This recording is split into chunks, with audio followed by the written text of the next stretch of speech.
আসসালামু আলাইকুম। আজকে থেকে প্রায় ১৩০০ বছর আগে আরবের বিখ্যাত কুফা নগরীর একটি বাজারে একজন সৎ কাপড়ের ব্যবসায়ী, উনি ওনার দোকানের যে কাপড়গুলো ছিল ওগুলো পরীক্ষা করছিলেন। তো পরীক্ষা করতে করতে কয়েকটা দামি কাপড়ের মধ্যে কিছু ত্রুটি, একদম সামান্য ত্রুটি ওনার চোখে পড়লো। তো উনি ওনার যে কর্মচারীরা ছিলেন তাদেরকে ডেকে বললেন যে, দেখো, এই কাপড়গুলোতে ত্রুটি আছে, কিন্তু সাধারণভাবে কোনো ক্রেতা এগুলো মানে চোখে পড়বে না। তো তোমরা এই ত্রুটিগুলো দেখিয়ে এগুলোর মূল্য কম রেখে বিক্রি করবে।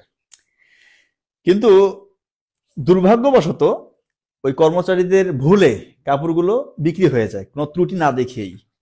পরে যখন এই খবর ওই ব্যবসায়ীর কানে আসে, উনি যথেষ্ট রাগান্বিত হন এবং কর্মচারীদেরকে তিরস্কার করেন এবং খুঁজতে থাকেন যে কারা এই কাপড়গুলো কিনলো। কয়েকদিন খোঁজার পরও যখন কাউকে পেল না, তখন উনি ওই কাপড়ের মূল্যের সমান অর্থ সাদগা করে দেন। এই মহান ব্যবসায়ীর পরিচয় দেওয়ার আগে আমি আপনাদেরকে আরেকটা ঘটনা বলি। আপনারা অনেকেই আব্বাসীয় খেলাফতের নাম শুনেছেন। এই খেলাফতের একজন জালেম খলিফা মনসুর, ওনার বিরুদ্ধে কেউ কখনো কথা বলতে পারতো না, কথা বললেই হত্যা। তো একদিন বাজারে এক বিরল ঘটনা ঘটলো।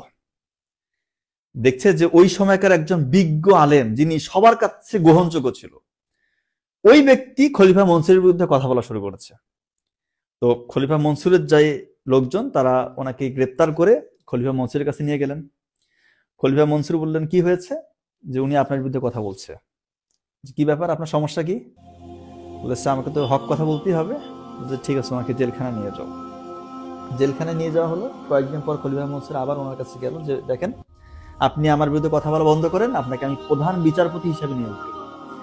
ইনি বললেন যে, আপনার এর প্রস্তাব আমি প্রত্যাখ্যান করছি, এই কাজ আমার দ্বারা সম্ভব না। ফলে ওই জ্ঞানী ব্যক্তির উপর নির্যাতনের মাত্রা অনেক বেড়ে গেল। এরপরে যখন দেখছে যে এরপর উনি কোনোভাবেই রাজি হচ্ছেন না, খলিফা মনসুর আবার ওই জ্ঞানী ব্যক্তির কাছে গেল, গিয়ে বলল যে, ঠিক আছে, আপনাকে আমি এই রাজ্যের গভর্নর করে দিলাম। উনি বলল যে, আমি আল্লাহর সাথে বেইমানি করতে পারবো না। ফলে ওনার নির্যাতনের মাত্রা একদম স্টিম রোলার চালানো হলো ওনার উপর।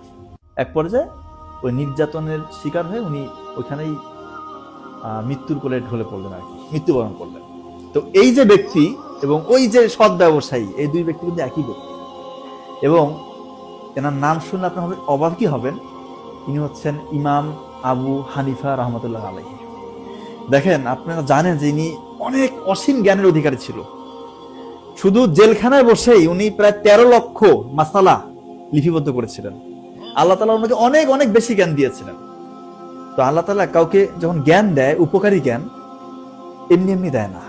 ওনার দেখেন অনেস্টি, ওনার পার্সোনালিটি, ওনার হচ্ছে আপোষহীনতা, এগুলো কি আমাদের মধ্যে আছে? কিন্তু আমরা কিন্তু সবাই জ্ঞান চাই যে, আল্লাহ তাআলা আমাকে জ্ঞান দান করো। আমরা অনেকেই চাই যে আমাকে যদি জ্ঞান দেওয়া হতো, কিন্তু জ্ঞান এমনি এমনি দিবে না। ওনার অধ্যবসায় ছিল, এবং দেখেন ওনার ভিতরের সততা, এরকম মানে হাজার হাজার ঘটনা ওনার আছে। আমি জাস্ট দুইটা ঘটনা আপনাদেরকে বললাম।